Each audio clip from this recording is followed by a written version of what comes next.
Hi guys, kain po tayo ng breakfast. Ayan ang gulay. Mga bahaw ni siya guys, bahaw akong gikaon.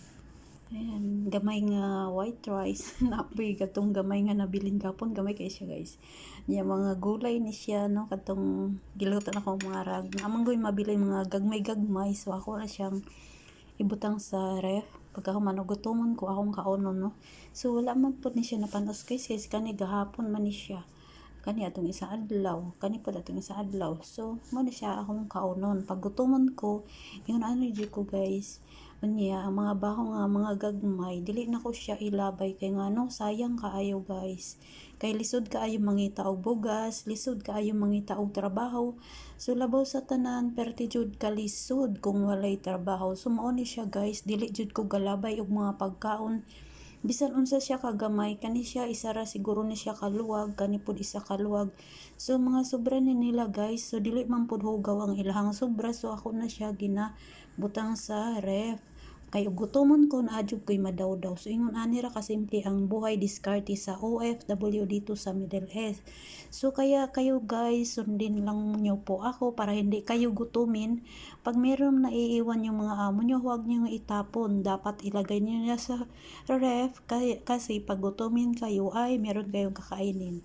Biro mo guys, ito isang siguro kalahati lang ito ng ano ba yun sa luwag Bisaya, no?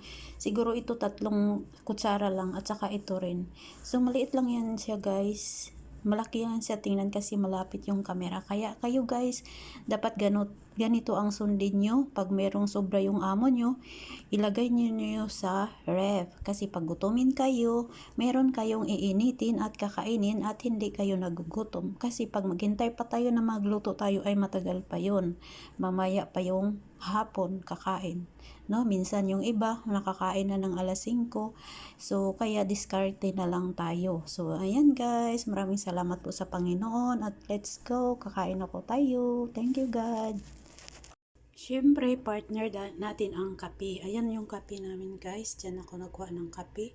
So, ayan. May asukar yan siya.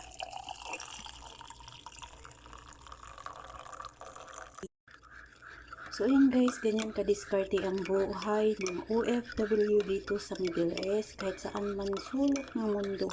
So, dapat diskarte talaga tayo. Diba? Ganon. Para hindi tayo gutumin with coffee. Kain na tayo guys. Ayun, ang sarap talaga ng gulay.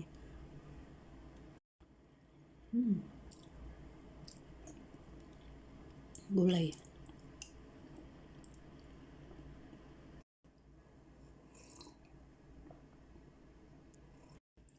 Ayan ang kape.